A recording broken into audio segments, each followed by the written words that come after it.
Welcome to the 5-Pack, where we talk about the 5 things that matter, 5 things that will matter, and a daily pack rip. Here is your host, Kyle Elfrink.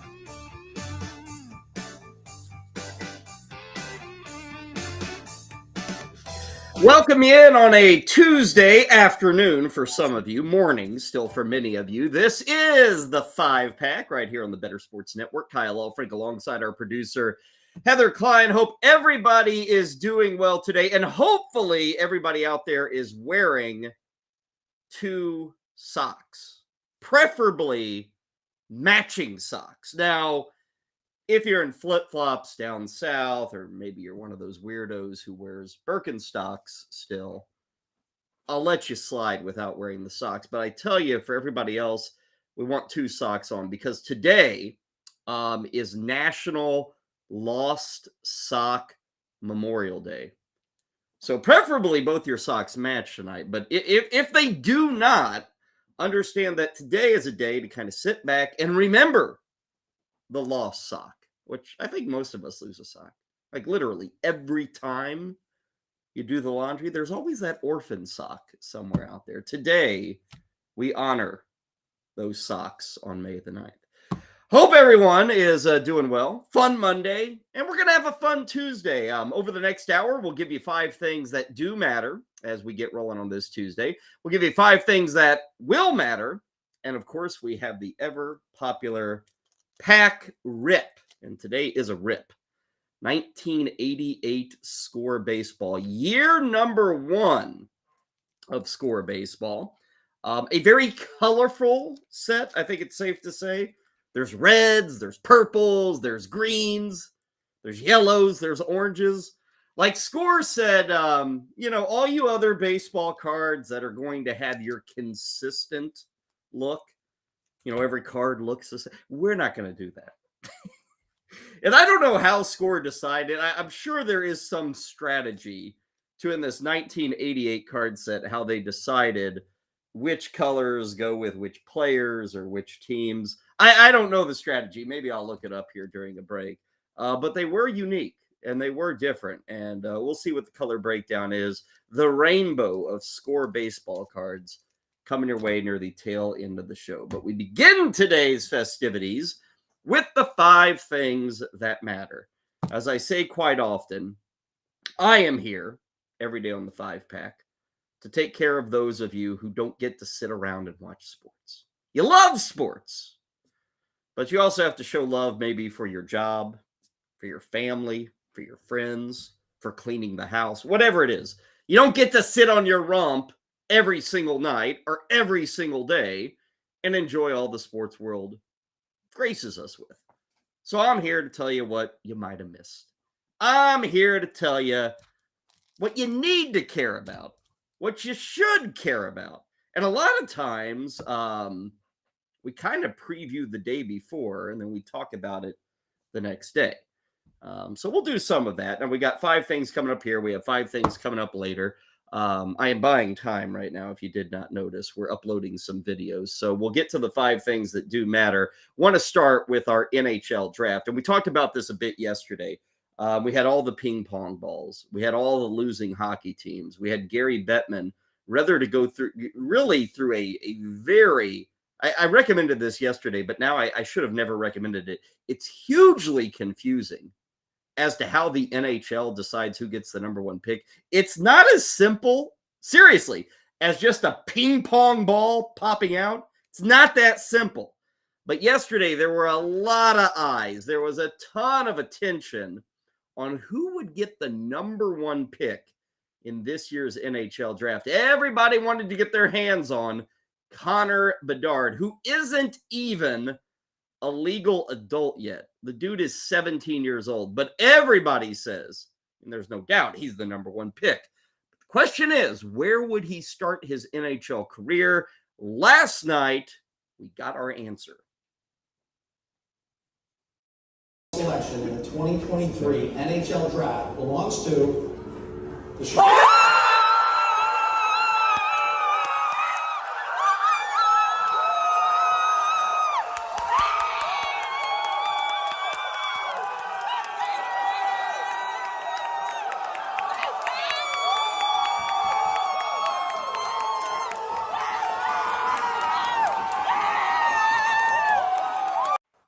I don't know if I've ever seen so much celebration for a guy who literally has done nothing for your franchise or for your team.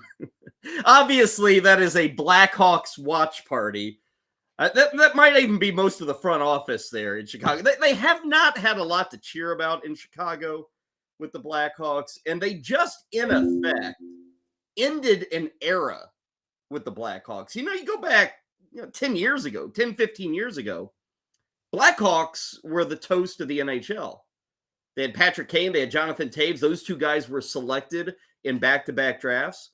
Well, interestingly enough, this year they trade Patrick Kane to the Rangers. Jonathan Toews is pretty well going to be without a contract.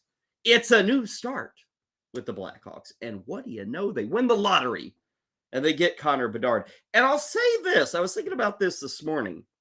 When you look at the city of Chicago, who no doubt has had legends. I mean, you go back to Gale Sayers and Dick Butkus and Michael Jordan and Sammy Sosa even and Frank Thomas. I mean, legend after legend after legend. Even with the Blackhawks, some greats, Jeremy Roenick, Kane, Toews, all these guys.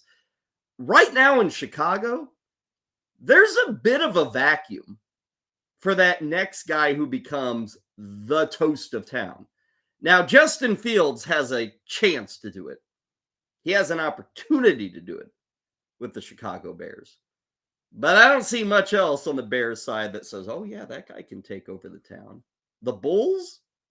Nah. I mean, apologies to DeMar DeRozan and Zach LaVine, but, you're not the young gun anymore. You're good. You're all-star level, but you're not going to take over the town.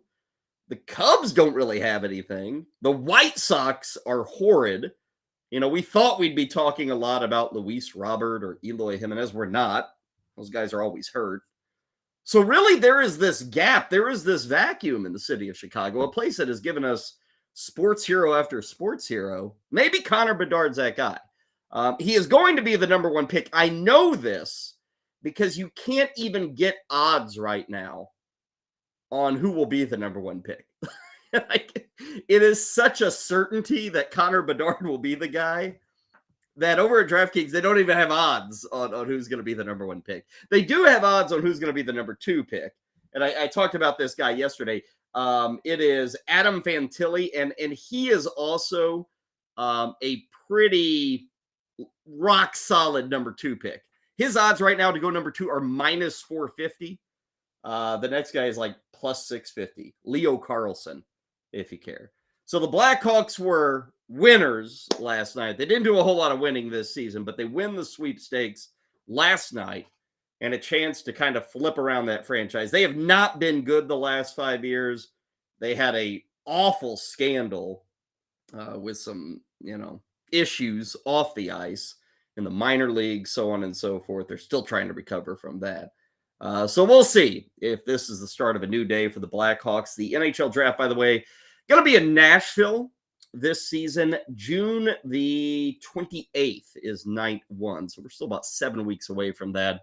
But the Blackhawks and everybody else, they already know. Connor Bedard going to be the number one pick. Let's do our second item that does matter on this Tuesday, and we'll stay in the world of hockey. Yesterday, I was celebrating the Edmonton Oilers. I said, hey, everybody, watch the Oilers. They're going to be home tonight. They're taking on the Kings. Love watching that power play. Love watching Connor McDavid. Oh, my God, this run that Leon Draisaitl's on.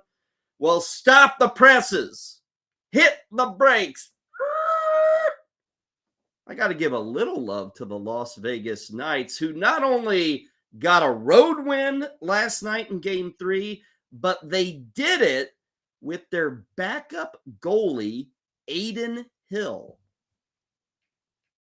Pass, all of a sudden it comes to Hyman, shutting the door again. Hill, Draisaitl shooting, and that one was partially blocked just enough so it didn't get on target. Here's Bouchard shooting himself. Hill, the save, rebound. Hyman was there. We've used a lot of different guys at that position. They've all played well.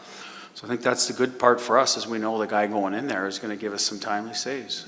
We don't rely on him to win games for us.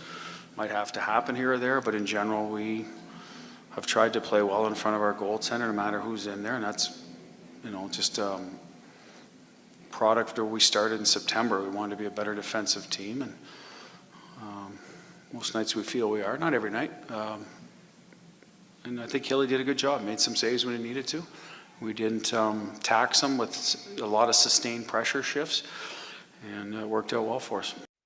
Knights win it 5-1. They now have a 2-1 lead in that best-of-7 series against the Oilers. Bruce Cassidy, head coach of the Knights there, talking about Adin Hill, who came in only because of an injury. Laurent Brossoit, who was the lead goalie here in the playoffs for the Las Vegas Knights, he left with about 9 minutes to go in the first period. A lower body injury is all we know. We don't have a good read on how long that injury is going to affect him, but Hill came in.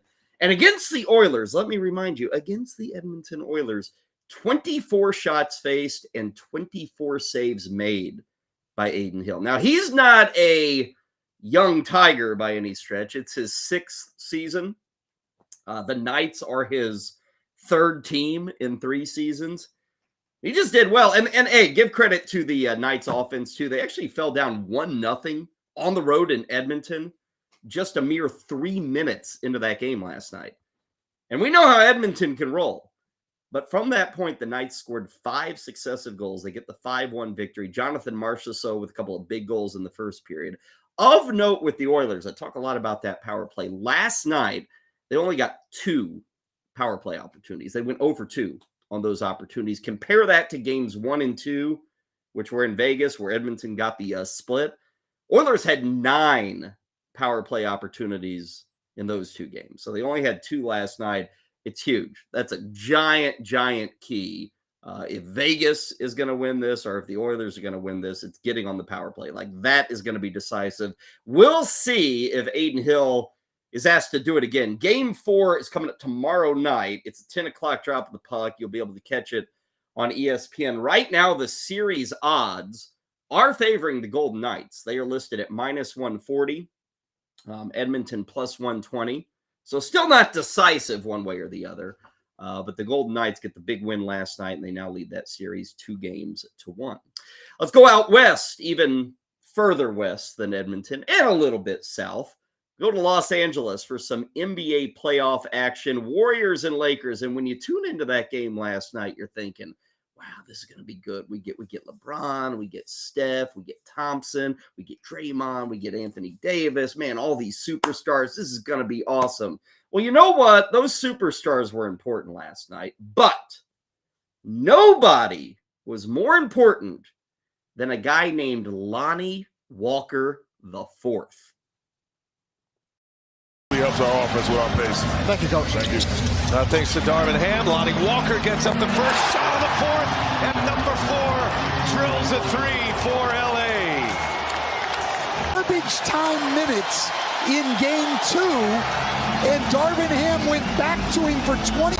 Draymond Green and a hot pass right through Wiggins. Lonnie Walker beats Thompson. Lonnie Walker lays it in. Here, Draymond Green turns it over. Lonnie Walker, great effort. Moody comes and knocks that out of bounds. 2 great efforts by the Warriors. Oh, Lonnie Walker delivers another in the 4th quarter. Curry got a hand on that. Walker now, 5 to shoot. Walker's feeling it. Walker long 2. Okay, Lonnie Walker. And Lonnie Walker has been huge here in the 4th. 9 points all in this quarter. Laker ball here, 2-point game. Lakers trail. Lonnie Walker's been excellent in this 4th quarter. He stays, and Lonnie Walker keeps it rolling. He's got 11, all 11 coming in the 4th. To your point, Coach, got to stay ready. Lonnie Walker guarded by Curry. Walker, pull up. Walker hits another one. It's the Lonnie Walker game. Anthony who? LeBron who? The go-to guy for the Lakers is Lonnie Walker IV.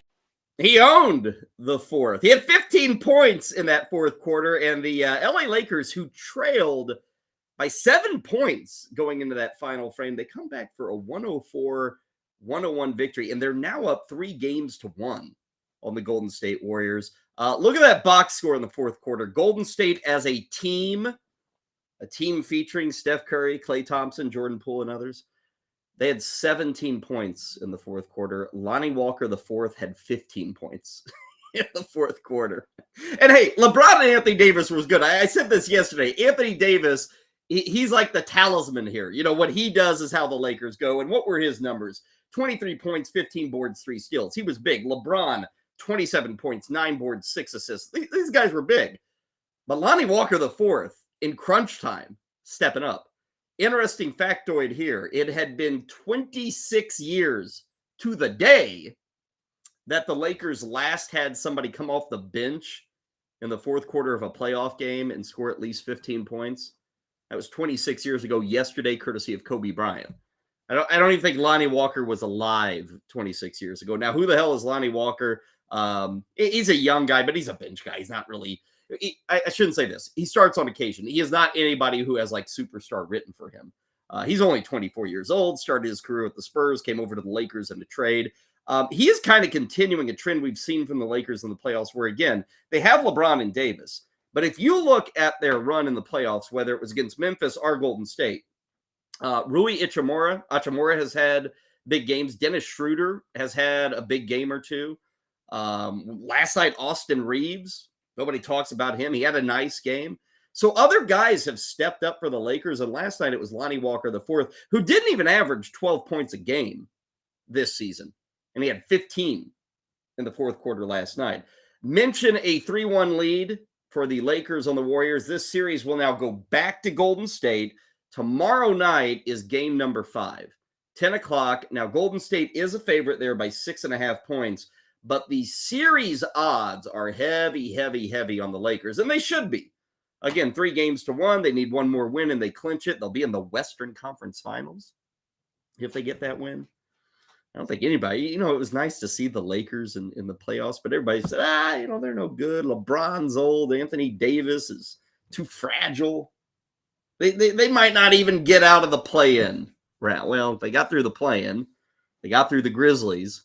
Now they're making it through the Warriors.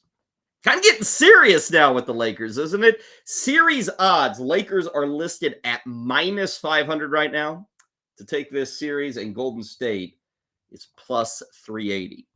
So that gets you recapped on the NHL and the NBA from last night. We've got more coming your way in the 5 things that will matter from those 2 sports. But let's switch our attention over to the world of baseball, where we had that AL East showdown last night between the Tampa Bay Rays on the road at Camden Yards, taking on the Baltimore Orioles. First place Tampa, second place Baltimore. Last night, it was all Rays, and it was all Shane McClanahan. The mound tonight for the Tampa Bay Rays is going to be left-hander Shane McClanahan, off to a tremendous start in 7 starts. He is 6-0, ERA just over 2. Strike 3 call on the inside part. I think Hayes thought that was a little close, but that's 1 out. Adley Rutschman. And strike 3 called, 99 at the knees right there. That was a fastball sandwich by McClanahan. And McClanahan will start off with Jorge Mateo. There's a wave and miss, and Mateo is out on strikes. Ooh, this one drops in. Strike 3 called. How about that for the curveball? Adley Rutschman is the designated hitter tonight. And a cut and miss. He is out on strikes. Got a little piece of that one for the foul tip into the mitt of Mejia. And Mountcastle had his 15-game on-base streak snapped yesterday, 0 for 5. And a swing and miss. He's out. Fun to watch, right? 3-0 victory for the Tampa Bay Rays. And Shane McClanahan is now 7-0. ERA after 6 shutout innings last night against the Orioles is 1.76. Cy Young odds. What are we looking at? Well, he's actually 3rd in the American League. Garrett Cole's ahead of him. Shohei Ohtani's ahead of him. And then Shane McClanahan. I got to say at this juncture, how is Shane McClanahan not at the top of that list? Again, 7-0, 1.76 ERA. He's pitching for the best team by far in baseball. He should be number 1 on these odds. Right now, you can get McClanahan at plus 700 for the AL Cy Young. And usually with young pitchers, especially with the Rays, we've talked about, innings limit. I don't think that's really at work here with McClanahan. And even if there is a bit of an innings limit, if you're going to be something like, 17-5, probably doesn't matter if you're only throwing 165 or 170 innings. And last year, McClanahan, he threw 166. So the idea of him jumping to 180, 190, that is not far-fetched after 166 last year. And even if he's in the 150s, 160s, he can still win the Cy Young. I mean, we saw that, 4 years ago with Blake Snell in Tampa. He didn't throw many innings, but his numbers were so dominating and overwhelming that he still got the votes he needed for the AL Cy Young Award. So Shane McClanahan is kind of on that trajectory after last night. I would make him the odds-on favorite right now in the AL, and you're getting him as third, plus 700. That is a bargain, kids. That is a bargain. Now, the other thing going on here, with that win, Tampa Bay is now 29-7.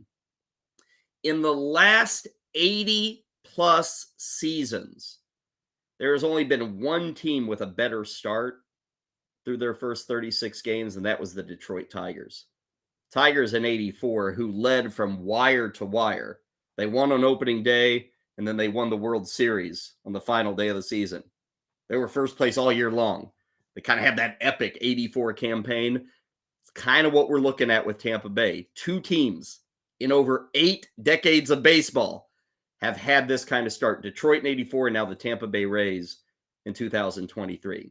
Tonight, they'll look for more. Zach Eflin is going up against Grayson Rodriguez. Start time for that one in Baltimore is 6:35. Baltimore currently in second place behind Tampa. 6.5 games out already behind the Tampa Bay Rays. That is how well they are playing. Let's move to item number 5 of what matters. And we actually got this news this morning. He's back. And not just back in our lives, but he's back in New York City. Remember years ago when a lot of people, smart people, said, hey, Gary Sanchez, that's a superstar catcher. I was not one of them. And it's been nice over the previous 6 years to have been proven totally correct about Gary Sanchez.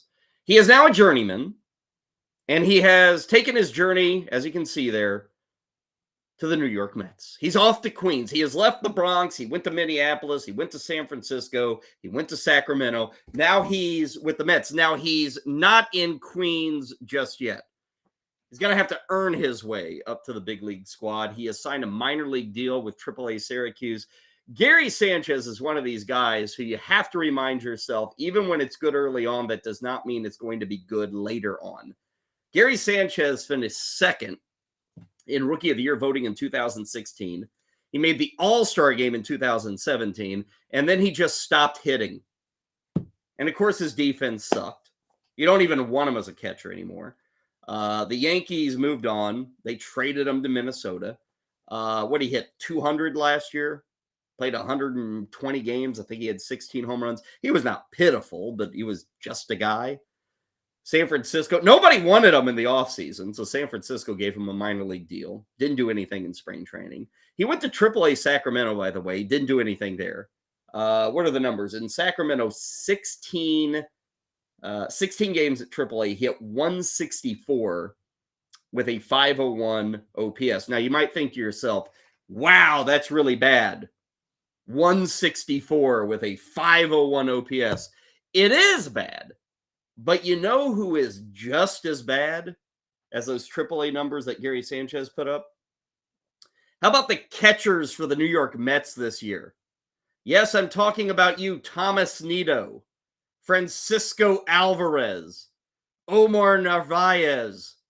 You guys suck this year. Here's the thing. With Gary Sanchez, he ain't good. But you know what? He's just as good as what the Mets are rolling out there at catcher. Check this out. Here are the cumulative numbers for catchers this year that the Mets have employed. All games. Mets catchers are hitting 184. Mets catchers have an OPS of 456. I don't know if I've ever seen an OPS like that. They have 1 home run this year and 7 RBIs this year. So why the hell not? Shouldn't you bring Gary Sanchez in? He may be playing for this Mets team 7 days from now. Mets catchers this year have been 70% worse than the average hitter in Major League Baseball. They got to take a shot on Gary Sanchez. Why the heck not? They don't even need defense from Gary Sanchez. They just need a hit or two from Gary Sanchez. So the Mets get a little worried, I think. Hitting overall has been kind of weak for the Mets. Pitching. You don't know who's pitching from day to day with the Mets. Speaking of that pitching, got a big situation tonight with the Mets. We will talk about that coming up in our 5 things that will matter. I'm Kyle Elfrink. This is the 5-pack. Take a break here. Back with more things that you need to follow for this Tuesday night. We'll do that next on the Better Sports Network. Game 4 between the Devils and Hurricanes tonight in Newark, New Jersey. And after the Devils exploded for 8 goals in Game 3, let's hammer over 5.5 goals in Game 4 at -105. It's tough to feel good about any of the goaltenders in this series right now after Freddie Anderson and Pyotr Kochetkov got lit up in Game 3, and Vitek Vanacek wasn't much better for the Devils despite getting the win. It might be a trap, but hey, let's spring the trap. In the late game, the Kraken looked to go up 3-1 on the Stars. Dallas is the favorite on the road, but I think Seattle is the better play. Miro Heiskanen left Game 3 early after taking a puck to the face.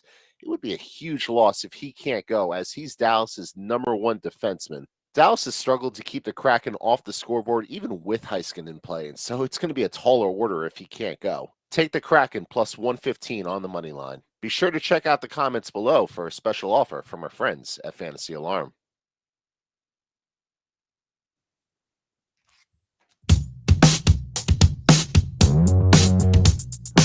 Welcome back to the 5-pack. Next up, the 5 things that will matter. Here's Kyle Elfrink.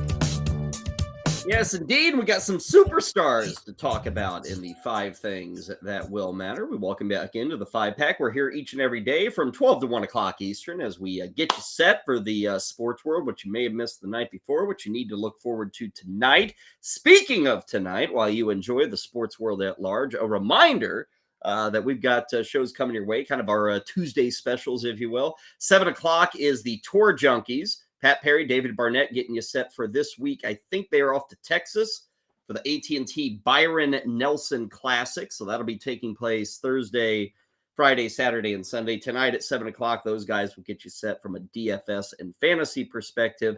And later tonight, 8:30 Eastern here on the Better Sports Network. It is Her Story in the Making. Our friend Britt Flynn is going to be joined by, and I had to double check this because it's weird to say this, Britt Flynn is going to be joined by Casey Kasem, but not that Casey Kasem. Casey Kasem, the famous one, has passed away. This is a female Casey Kasem who spells her first name Kasey. She is the host of the Get Real podcast. She is going to join Britt talking about ladies in the fantasy and sports industry. So that's coming your way tonight at 8:30. Still to come, we'll get you our pack rip, 1988 score baseball. Also, we will tell you how you can be eligible to win this 1992 All-Star checklist from Upper Deck.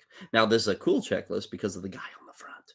It's a Michael Jordan 1992 All-Star check. We pulled this, a couple of weeks back, I think, here on the 5-pack. And what we're going to be doing over the coming weeks is giving these away. That's what we're going to be doing. So we'll tell you how you can qualify to maybe win this card coming up a bit later in the show.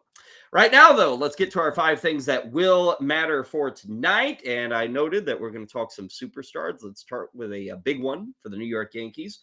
Tonight's the night. Aaron Judge is set to return to the lineup. He has been out with a hip injury since late April. I think it was April 27th was the last game for Aaron Judge.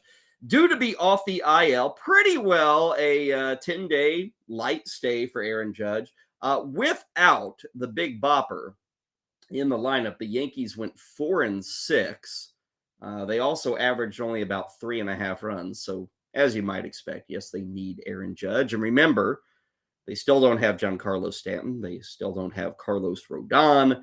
Got a few other guys that are injured. One thing they're going to have to decide here with the activation of Judge is what to do with, who to send down. We could see Oswald Peraza maybe sent down to AAA. You could see Oswaldo Cabrera sent down to AAA. Now, he had a home run last night. There were some people saying, why don't you just DFA Aaron Hicks, who's been a big disappointment for the Yankees. Well, he hit a home run last night.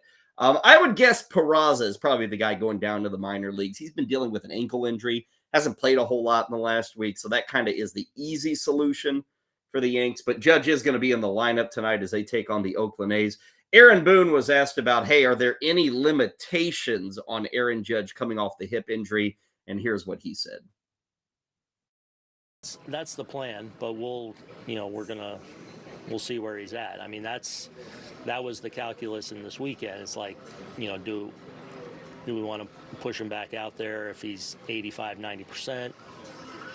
I wasn't comfortable doing that just because I didn't want a strain to turn into a bad situation where we're, talking 6-8 weeks. So I think he's doing really well. I think we're going to be in a good spot come Tuesday to where he's done everything and been hitting for several days. And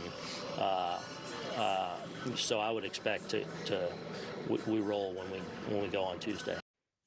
Yankees are still trying to find their way. 19-17 is the record. They got the win last night against Oakland, obviously. Tampa won. So the Yankees are still 10 games out.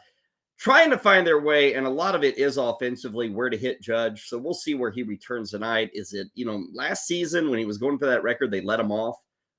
Maybe that had more to do with just getting him plate appearances, giving him a shot at setting that all-time record for home runs in the American League. He obviously did it. This year, they've not let him off. Which it always kind of irritates me when it's like proof positive that last year you were just looking for an individual accolade. Now, I know that does not irritate many people, but to me, it's like, is your team better hitting Aaron Judge leadoff, or were you just doing it to get obviously you were just doing it to get the record, because this year he's not leading off. But last year you were going for the playoffs and you let him off. I don't know why that is like not even part of the conversation this year with Judge. Probably 2 or 3. We'll see. They still don't have Stanton. Josh Donaldson is out. A lot of guys aren't hitting. So we'll see. Should note, if you want to play a home run prop tonight, Aaron Judge is listed at plus 205 to take the Oakland A's pitching staff deep, which is not all that impossible. Plus 205. Drew Rosinski, by the way, is pitching tonight for the A's. He's given up a couple of home runs in just about 9 innings, I think, this year. I take the 205. I wouldn't feel bad about that, getting plus 205 on Judge. Usually when he's like Aaron Judge not coming off the IL, he's like plus 180. So here you get him at plus 205. Not bad at all. Let's move to our second item that will matter, and we deal with the other team that is in New York. They are not home tonight. They're going to be on the road in Cincinnati. Max Scherzer is on the hill for the Metropolitans. We have spent a lot of time here on the 5-pack talking about Max Scherzer, haven't we? Well, we keep doing it because Max Scherzer continues to be in the news. The latest on the veteran right-hander is that he's pretty well come clean, that he ain't right, that he's dealing with a bit of an upper back injury. And we've talked here on the show about spin rate and lack of strikeouts and the walk rate being higher and the innings pitched and, of course, the sticky stuff. Like, whatever Scherzer does pretty well plays. Like, every time he's out there, we're talking about him. He came out yesterday and said, I'm just, in effect, trying to stay off the DL. Now, if a guy's telling me that in early May, my expectation is you ain't making it to the end of the season without landing on the IL. So we'll see with Scherzer. He has not been his regular self this year. Tonight he gets the Reds. I will tell you this. If you want to see some mind-blowing numbers, check out Max Scherzer at Great American Ballpark in Cincinnati. That's where he's pitching tonight. Here are the numbers. In his career, 33 innings. He hasn't done a ton of pitching there. But 33 innings at Great American Ballpark. In those 33 innings, Max Scherzer has allowed 1 run. I think that's like a .27 ERA. He is 4-0. In those 33 innings against the Reds at their home ballpark, he has 53 strikeouts to 8 walks. He dominates at this ballpark. Now, this is not a pitcher's ballpark. It's like one of the best hitting ballparks in all of baseball. But Max Scherzer doesn't care, man. So if he struggles tonight, that's another thing we've never seen from Scherzer. Struggling in Cincinnati. The dude has been untouchable in Cincinnati. And the Reds ain't much better than they have been. In fact, they may be worse than they have been. So we'll see tonight. I was looking at some props over on DraftKings. There is no outs prop available for Max Scherzer. His over-under is 6.5 Ks. His win prop is minus 125 on the yes and minus 105 on the no. Might have to take the no, considering what we've seen from Scherzer this year. I'm just not confident in his health. Not confident at all. Let's go to item number 3 of what will matter. And although I say it will matter, maybe I should say this may matter tonight.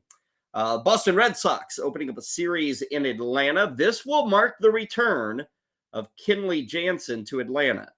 Now, this may be overselling the return of Kenley Jansen to Atlanta. He only pitched for a year with the Atlanta Braves, but now he's with the Boston Red Sox. And tonight, if he is called upon in a tight game and he gets the final 3 outs in the 9th inning, we could see save number 400 for Kenley Jansen. And just to give that a little perspective, I think Heather Klein created a graphic for us here. If Kenley Jansen gets his 400th save, he will be just the 7th player ever to get to 400 saves. You see the guys: Rivera, Hoffman, Smith, K-Rod, John Franco, and Billy Wagner. Now, interestingly enough, let me think about this. How many of those guys pitch for the Mets? K-Rod, Franco, and Wagner? Yeah, they all pitch for the Mets, I think, right? So the Mets, they know how to find closers. They may have another one. You know, Kenley Jansen, he'll end up with the Mets at some point, right? Surely he'll end up with the Mets. But Kenley Jansen's trying to be just the 7th guy ever to get to 400 saves. Now, baseball is different in the last 30 years. As you can tell, these are all color photos. These are all guys who pretty well pitched from 1985 to present. But Kenley Jansen will join a rather exclusive club. My question is, Hall of Fame? You look at the top 3 guys, see that little cross next to their name, Rivera, Hoffman, Smith? That means they're in the Hall of Fame. When you think of Kenley Jansen, do you think of Hall of Fame? Probably not. You don't think of it with John Franco. You probably should think about it with Billy Wagner. You should look that up. Billy Wagner has a case. I don't know if it's going to make a difference for Kenley Jansen. I would probably say no. You know, if K-Rod's not in there, Kenley Jansen's probably not in there. But just wanted to point out, you could see something tonight, a 400th career save that you don't see very often in Major League Baseball. And one other thing with Kenley Jansen, I saw this courtesy of Ken Rosenthal with Fox Sports and The Athletic. You remember coming into the year, the pitch clock? The slowest worker in baseball last year was Kenley Jansen. Everybody kind of wondered about Kenley Jansen. I mean, this guy is, 38, 39 years old. He's pitched his whole career without a pitch clock. He's really slow. Guess what? Kenley Jansen has not had a single pitch clock violation this year. So you can, on occasion, teach an old dog new tricks.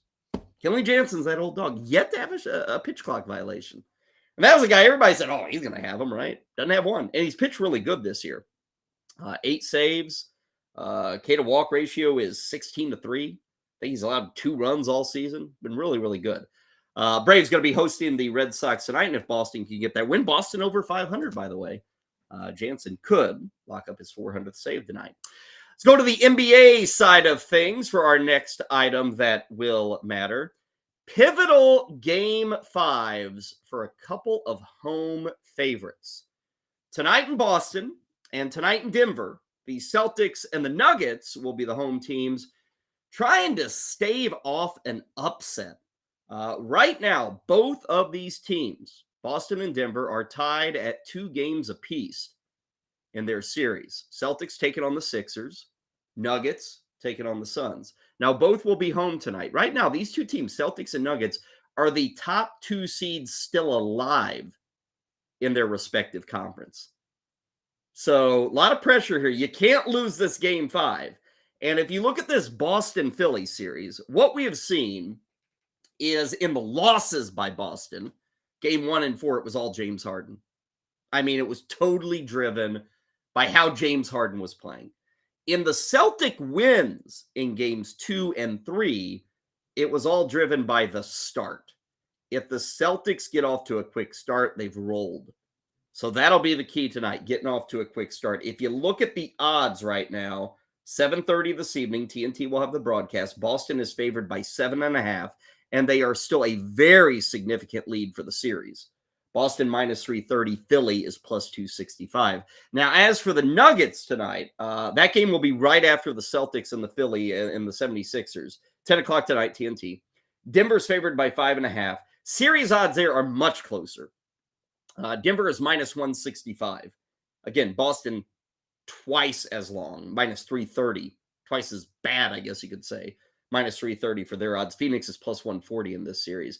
We got the news yesterday, no suspension for Nikola Jokic. So he's going to play tonight. He got fined after that shove, I should say, of Matt Ishaba, the owner of the Suns. So only a fine. That's what should have happened. No Chris Paul tonight. He's not going to be out there. The key for the Nuggets is really trying to slow down Devin Booker. This guy's been going nuts. The numbers the other night were out of this world. He had 36 points in game 4, and he did that on just 18 shots. The head coach for the Nuggets, Michael Malone, kind of talked about the issues that the Nuggets have had defensively trying to slow down Devin Booker. Us in transition. Devin Booker last night, I think, had close to 18 points in transition alone. So, he's averaging 36 points a game, shooting a ridiculous number from the field. You got to take away some of those easy ones. I mean, the coast-to-coast layups. The mid-range pull-up in transition as guys not getting back, not seeing a crowd. In the second half, he only took 7 shots. So, that was the first game last night where getting the ball out of his hands hurt us because Landry Shamet obviously makes 5 threes in the second half. And so you accomplish one goal in getting the ball out of Devin Booker's hands, but then you don't have great rotations or urgency to get out to a guy in Landry Shamet who's a great shooter. And that's the challenge. Game 5 tonight, back in the Mile High City, Denver, taking on Phoenix. That's a 10 o'clock start again, TNT, and then 7:30 before that, Boston and Philadelphia. Game's going to be in the Garden up there in Beantown. That is a 7:30 tip-off. So we'll see if they can hold fort, if you will, those favorites out of both the Eastern Conference and Western Conference. Our fifth and final little sports item that will matter. I got to sneak some soccer in here, right? I mean, lo and behold, check your local listings.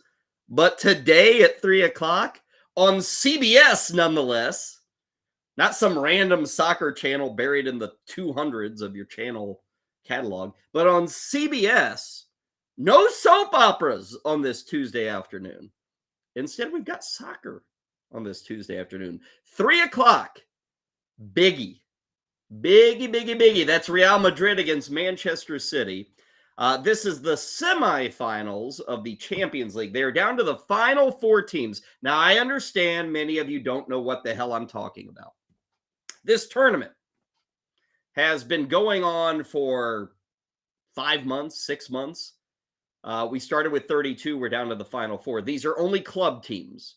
Manchester City out of England, Real Madrid out of Spain. So you get all these teams from all the European countries, club teams, not national teams, club teams, and they, play through a tournament. Final 4. Now, unlike, say, a Final 4 in college basketball, this is not a one and done situation. This is not, hey, if you win today, you advance to the championship. No, they play 2. Today, they're going to be playing in Madrid. Next week, they'll be in Man City. So that is one semifinal. The other semifinal is tomorrow. The Battle of Milan, AC Milan against Inter Milan. These 2 teams, Madrid and Man City, might be the 2 best teams in all the world when it comes to club soccer. And if you're into scoring, because I know a lot of you say, oh, there's no scoring. Today's game, 3 o'clock on CBS, should have some scoring. The over-under is listed at 2.5, which is rather large for the first game of a 2-game home and home. But the key here is you get to see studs on the tube. For Man City, Erling Haaland, stud. For Real Madrid, Karim Benzema, stud. These two guys going head to head, they both know how to score. I mean, Haaland, if you haven't been following his exploits this season in the English Premier League, he's already set the record for goals in a season. It's his first year in the EPL. He's at like 36 goals. I mean, he's going to smoke the record. Benzema's been doing it for a while.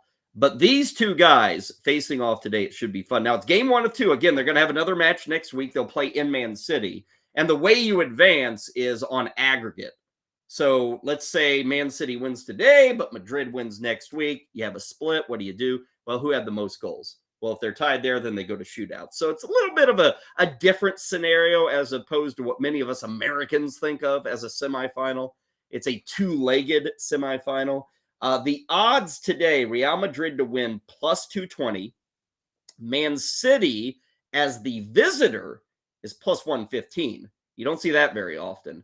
The draw is plus 270. Erling Haaland to score is minus 125. That is a number you never see. And Benzema to score is plus 130.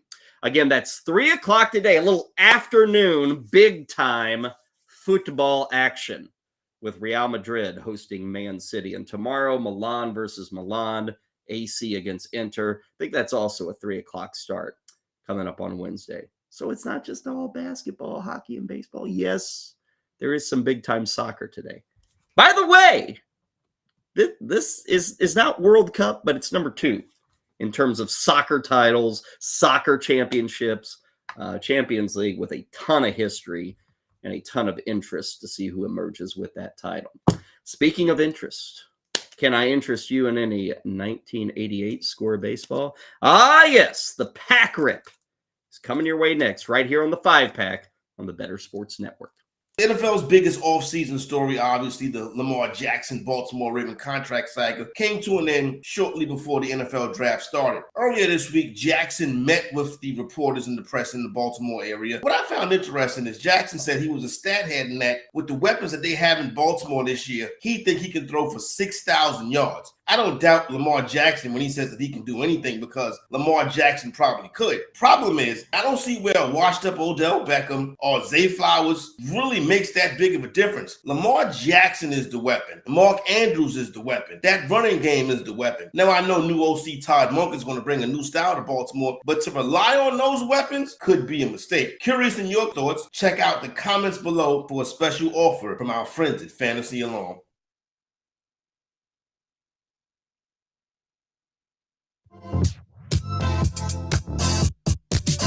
Time now for the Daily Pack Rip on the 5-Pack with Kyle Elfrink. You know, I just remembered we get a little trivia in our Score baseball set, right? We get a little not a hologram, kind of a light fade. I don't even know what the hell they call those images where you refract them. Maybe a refractor trivia card. We'll get that coming up in our inaugural edition of Score Baseball cards. If you don't remember these, as soon as you see the first one, you'll remember them. Guaranteed. Want to remind you, if you retweet our Pack Rip today, you will be entered into the contest to win this Michael Jordan 1992 Upper Deck basketball card. It's got some money behind it. We're going to give it away for free. We'll be qualifying people all week long. All you need to do is retweet the Pack Rip, and we will randomly choose one of you. And you'll be into the hopper. And then come Friday this week, we'll decide and figure out who's going to win this sucker. So give us a retweet and you will be eligible to win that prize. As for Score Baseball, came in plastic. No wax here. No foil here. Nothing but good old American plastic. I like this set. In terms of value, there is nothing huge here. I think there's a Tom Glavine rookie. Maybe a Craig Biggio rookie is kind of floating around here. Let's get to... okay, it's not trivia that we get in Score. I apologize. It's a Do You Remember? Do you remember Busch Stadium right here in St. Louis? October 2nd of 1968. I don't remember this. I was not alive, but I have put together a lot of stuff on this game. This is when Bob Gibson, in Game 1 of the 68 World Series, Cardinals were hosting the Tigers. What was the final number here? Bob Gibson striking out 14, I think, or no, 16. 16 strikeouts in that game 1 of the World Series against Detroit. As you can see, Score loved to mess around with saying, hey, is your eyesight good? This was like, because it's also on the back of the cards. I mean, look at the writing on this stuff. It's tiny, tiny, tiny. Score was the original way to test your child's vision. You'd give them a pack of Score baseball cards and you'd say, okay, Johnny, see if you can read up on the stats of Juan Agosto. And you look at it and you go, oh my God, I can't read anything. Or you'd say, okay, Johnny, take a look at this great moments. Do you remember card?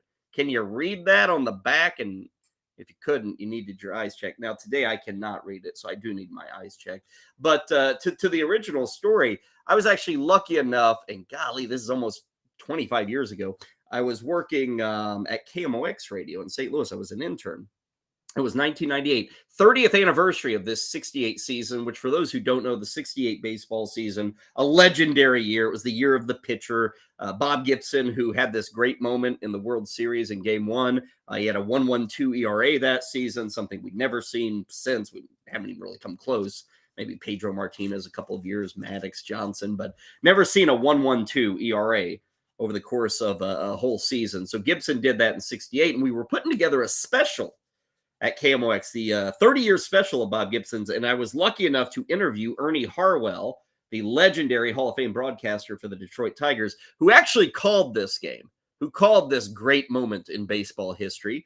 He was on the television call and maybe even the radio call for Detroit, but I had a chance to interview Ernie Harwell. So, yes, we spent a lot of time talking about this Game 1. Eventually, though, the Tigers won that World Series in 68. Okay, let's get to the pack. And as noted, we got a lot of colors here. A lot of colors here. We'll start with a purple one. Didn't we have Pedro Guerrero yesterday? Maybe it was 2 days ago. We had Pedro Guerrero, but he was in a different uniform. I think yesterday, let me look this up. I think he was in a Cardinals uniform yesterday. Yeah, here he is. Here's Pedro Guerrero, 1990 Fleer Ultra. Here's Pedro Guerrero, 1988 LA Dodgers. Yeah, we get a double dose of Pedro. He didn't change much. You know, still had the Fu Manchu going back then. Love me some Pete Guerrero. Still had the same number from team to team. 28 with the Cardinals, 28 with the Dodgers. Up next, a Hall of Famer. And I tell you what, this is a photo you don't often get with any baseball player. But how about the fact that the photographer snagged the baseball in the image of George Brett as he took it for a ball? Had to be a ball, right? George Brett wouldn't take a strike. If that pitch was a strike, he'd be swinging. I'm guessing that's outside for George Brett. Check out the bottom. First baseman George Brett. Of course, he's known as a third baseman, but they were ready to call him a first baseman by the time 1988 came around. He entered 1988 with 2,219 hits. Of course, eventually, George Brett would end up with the magical 3,000 total. Probably the greatest Kansas City Royal of all time. A guy who is not on the list of greatest players for any franchise, but did play with Texas for a while, Pete O'Brien, first base. Now, you'll notice the purple look here. I guess when you get these packs, they'd kind of go, let me check here. Yeah, pretty well like 3 colors at a time. We switch over to blue for Rafael Palmeiro, who I feel, again, we always get a Rafael Palmeiro card. This is in his early days, his pre-Royd days with the Chicago Cubs. He was an outfielder back then. A lot of people forget Palmeiro, an outfielder with the Chicago Cubs. We've had this man pop up before, Tom Brunansky. Here he is with the Minnesota Twins, soon to be traded to the St. Louis Cardinals. But Brunansky won a World Series with the 87 Twins. Bo Diaz, catcher of the Cincinnati Reds. Bo Diaz, a decent player. He bounced around a lot. I mean, he started his career in 77. Was still playing a lot of games in 87. As it says on the back of the card, Bo is a well-traveled veteran who is an excellent handler of pitchers. Here's Mickey Hatcher. Kind of was a hero of that 88 Dodgers team that somehow, some way won the World Series. Shouldn't say a hero. Maybe I should call him a folk hero. That's what I'll say about Mickey Hatcher. Jim Lindemann. Now, I will say, if you go back to like 1987, 88, Jim Lindemann, was set to be the next big star for the St. Louis Cardinals. He was a slugging first base outfielder, going to take the role of Jack Clark. He was going to team up with Todd Zill. Maybe even, who was the other guy I'm trying to think of? Oh, Geronimo Pena.